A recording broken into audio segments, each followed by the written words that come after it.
బెంగ పెట్టుకోకమ్మా, వచ్చి నా వీపు మీద కూర్చో అన్నారు. అంటే అమ్మ చూసిందిట, పక్కున నవ్వింది. వానరుని యొక్క చేష్టితమును బయట పెట్టాడో ఎందుకని?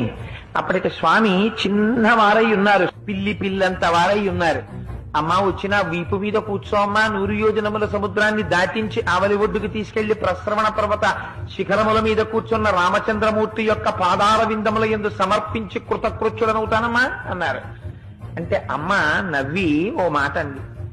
ఎంత మాట అన్నావోయ్ హనుమా, నువ్వే ఇంత స్వరూపమా, నీకో ఇంత వీప, ఆ వీపు మీద నేను కూర్చోనా, నువ్వు నన్ను తీసుకెడతావా, నీ వానర బుద్ధి బయట పెట్టావోయ్ అంది.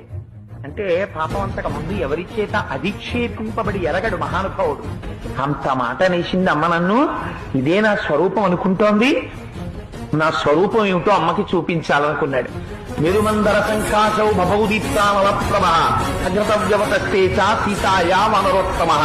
ఒక్కసారి మేరుపర్వత శిఖరాలు ఆకాశాన్ని చుంబిస్తూ ఎలా ఉంటాయో అంత స్వరూపాన్ని పొందేసి పెద్ద పెద్ద పాదాలతో, పిక్కలతో, మోకాళ్లతో, తలిసినటువంటి తొడలతో, సన్నటి నడువుతో, విశాలమైనటువంటి వక్షస్థలంతో, శంఖం లాంటి కంఠంతో, కాల్చిన పెనం లాంటి ముఖంతో, వాడి అయినటువంటి కోరలతో, పచ్చటి కన్నులతో, పెద్ద శిరోజములతో, మహానుభావుడు పరిఘల వంటి భుజములతో, పెద్ద పెద్ద వేళ్లతో, అంతంత అరిచేతులతో స్వామి నిలబడేటప్పటికీ అంత పైకి చూసి అమ్మ ఆశ్చర్యపోయింది.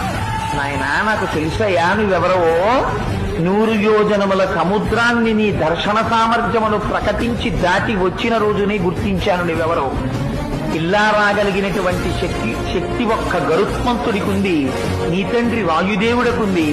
నాయనా, నాకు తెలిసి నీకుందిరా, నువ్వింత సమర్థుడవు కాకపోతే రామచంద్రమూర్తి నిన్ను నా దగ్గరకు పంపరు.